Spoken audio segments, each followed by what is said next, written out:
I want to fight him, bro, because he been tricking the boxing game for too long. He been tricking the boxing game for too long. He makes shit look good. He makes shit look better than what it is. It appears that the burden is now lifted. Fans have been discussing, arguing, and even questioning if the battle actually Keyshawn Davis and the official Tank are now scheduled to meet in late 2025 or early 2026. You are good. You are real good. But there's levels to this game, Keyshawn. Okay, we're going to talk about levels. Okay, just know it's levels. It's certain. The boxing community is eagerly awaiting this bout, and with good cause. With each opponent he has faced, Keyshawn Davis has demonstrated his confidence and readiness to take on what he refers to as target practice against one of boxing's most feared finishers. The 24-year-old Olympic silver medalist, who is 11-0 with SKs, has been establishing himself in the lightweight class with a special combination of speed, technical accuracy, and resilience. His height of 5'9" makes him taller than Tank, who is 5'5" and a compact powerhouse. But also, we gonna come back to Norfolk, man, so y'all don't forget about me. Y'all keep supporting DB3. But world title definitely will be next. 2025, we got big plans for everybody in the boxing world. Hey, Gervonta, knock, knock. Eubank Keyshawn is confident his height, reach, and versatility will be the deciding factors in his upcoming fight, comparing it to the legendary 1964 bout between the young, agile Cassius Clay and the feared heavyweight Sonny Liston.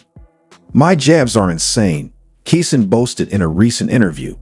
"I got that shot, the left hook, the right, my speed, my defense. Tank has skills, but I've got more weapons." Keyshawn envisions himself as the technician and strategist in this matchup, confident he can outmaneuver and outlast his opponent. Despite his confidence, Keyshawn respects the danger Tank brings to the ring, acknowledging Tank's record of 28 knockouts and 30 wins. We'd all know what Tank's got.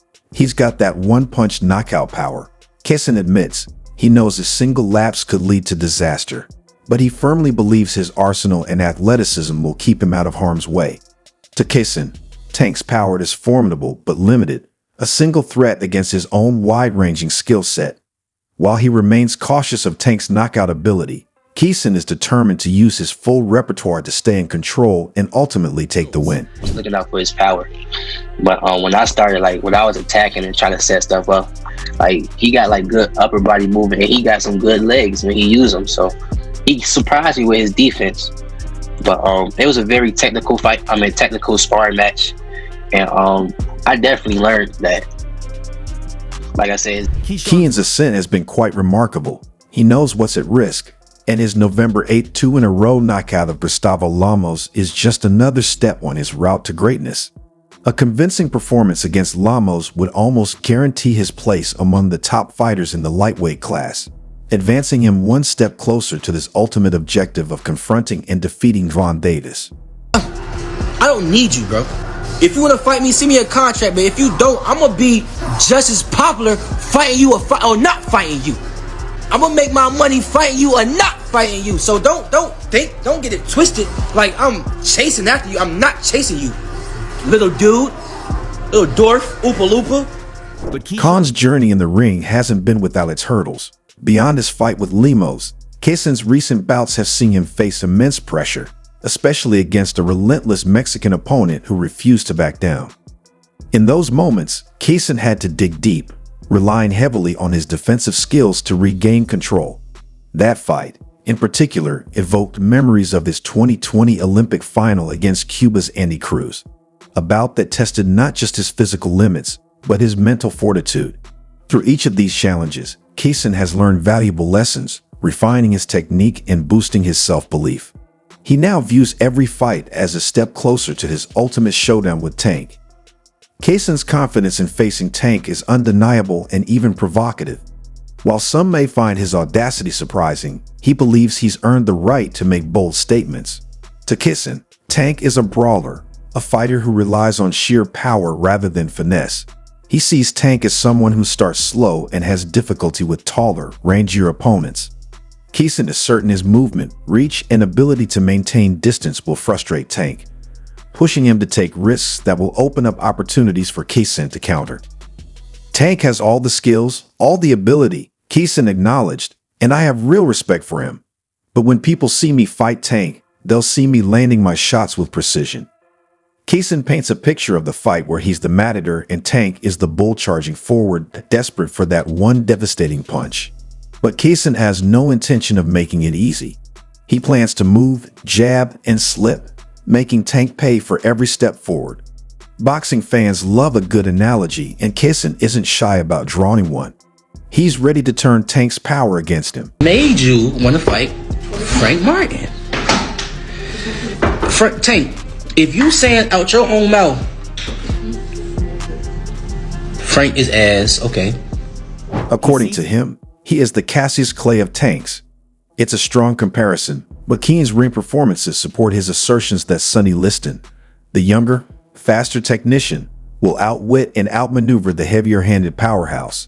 Both fans and commentators have praised him for his quickness, battle IQ, and ring generalship. Many believe he will be the next great American lightweight after Khan. This battle is more than just any fight. It's an opportunity for him to demonstrate his abilities on the grandest platform and establish his place among the greatest of all time. Clay Jr. Liston represented a change in boxing, not just a contest. I'm prepared to work that shift. Khan is aware of the historical significance of his remarks, but Action, you know what I mean? Just given the opportunity, that's all it is. You got two little brothers that is closing on Tank. You know, one of them gonna get him. One of them gonna get him. It's gonna be a great night of boxing when they do. while Keyshawn remains laser-focused on preparing for his upcoming fights, Tank has been busy sparring with words on social media. Recently, Tank took to X to poke fun at Floyd Kid Austin Schofield, the WBA's #2 lightweight, after Schofield's victory over Rennie Tellis. Following an awkward moment where Schofield stumbled in his corner, Tank posted a taunt, "Head off and stop letting your dad cut your hair."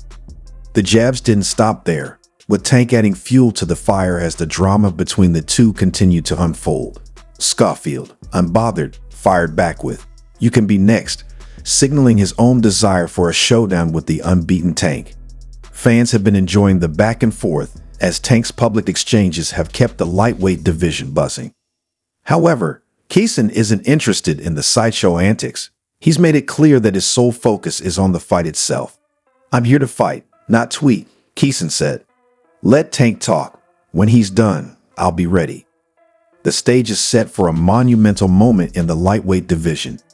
Tank is set to defend his title against Lamont Roach in January, while Keyshawn continues to build his case for a title shot.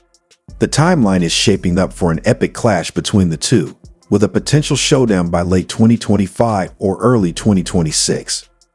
For Tank, a victory would solidify his legacy as one of boxing's elite. For Keyshawn, it's a chance to announce himself as the future of the sport. Keyshawn isn't just aiming to be another contender. He wants to become the new face of boxing. He sees Tank as the perfect opponent, a dangerous, respected champion who embodies everything he's been working toward. Keyshawn knows beating Tank would catapult him to superstardom, but he's not taking the fight for granted. Tank is a legend, but even legends can be beaten. Teofimo been doing a lot of talking lately, so hey, I go out to 140 and fight Teofimo. What's up? Get this win tonight. Teofimo, you already know how I'm coming. You and your father. So let's set it up. Let's set it up. I come straight to 140. I come straight to 140. As much as fans are eager for a potential showdown between Keyshawn and Tank, there's also growing anticipation for a rematch between Tank and Ryan Kingree Garcia. The buzz surrounding this potential fight is undeniable, especially after their electrifying 2023 clash, which was one of the biggest cross-promotional events in boxing in recent years. Both fighters put their undefeated records on the line, and Tank emerged victorious with a second-round knockdown of Garcia, followed by a brutal body shot that sealed the win in the 7th round. However, Garcia has since voiced his belief that the fight is unfinished business. He insists that the circumstances of the first fight, including the 136-pound catchweight and a rehydration clause, prevented him from entering the ring fully charged. Garcia claims these conditions, set by Tank's camp, left him at a disadvantage, as he was unable to rehydrate properly and was forced to fight at less than his best. Since that defeat, Garcia's confidence has only grown, fueled by the belief that under fairer conditions, he would come out on top. The stipulations of the original fight, including the catch weight and rehydration limit of 10 pounds, have become a focal point in Garcia's analysis of the outcome. He argues that these restrictions drained his energy and hindered his performance.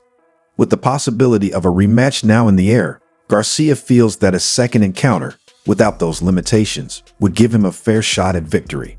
Whether or not the rematch happens, the drama between these two fighters continues to captivate boxing fans around the world. Tank like I said before, every time he has came to me, when I say who you want to fight, said it doesn't matter. So he don't pick and choose. So if y'all want to criticize anybody, criticize me, or criticize Leonard Ellaby, or criticize whoever, but don't criticize the fighters.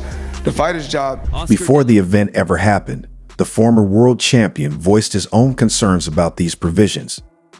De La Hoya eventually accepted his fighter's choice to accept the challenge, despite his initial opposition to Garcia accepting such terms.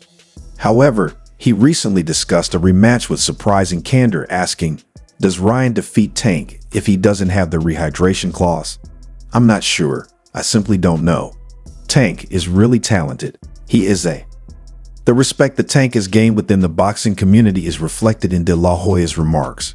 A strategist, a fighter who adjusts to his opponents, and a man with a killing instinct that has driven him to stardom, Davis is more than simply a power puncher.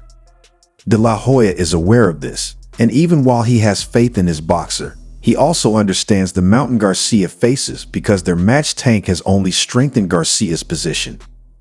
He was promoted to WBA lightweight world champion after defeating Garcia, and he has since defended that title with a devastating knockout of Frank Martin, adding yet another highlight to his expanding resume.